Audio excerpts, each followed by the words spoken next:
আমি বললাম, আমি ব্যর্থ। আল্লাহ বলেন, বিশ্বাসীরা সফল হয়। আমি বললাম, আমার জীবনে অনেক কষ্ট।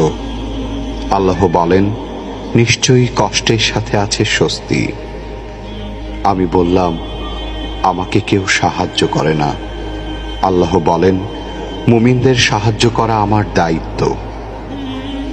আমি বললাম, আমি দেখতে খুবই কুৎসিত। আল্লাহ বলেন, আমি মানুষকে সৃষ্টি করেছি সুন্দরতম আকৃতিতে। আমি বললাম, আমার সাথে কেউ নেই। আল্লাহ বলেন, ভয় করো না, আমি মুমিনদের সাথে আছি।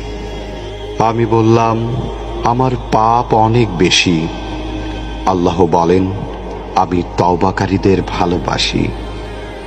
আমি বললাম, আমি সব সময় অসুস্থ থাকি।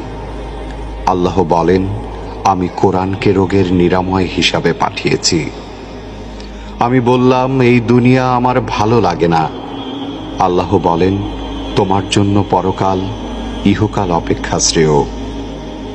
আমি বললাম, বিজয় অনেক দূর। আল্লাহ বলেন, আমার সাহায্য একান্তই নিকটবর্তী। আমি বললাম, আমার জীবনে খুশি নেই। আল্লাহ বলেন, শীঘ্রই তোমার রব তোমাকে এত দেবেন যে তুমি খুশি হয়ে যাবে। আমি বললাম, আমি সব সময় হতাশ। আল্লাহ বলেন, আর তোমরা নিরাশ হও না এবং দুঃখ করো না। আমি বললাম, আমার কোনো পরিকল্পনা সফল হচ্ছে না। আল্লাহ বলেন, আল্লাহ সর্বোত্তম পরিকল্পনাকারী। আমি বললাম, আমার কেউ নেই।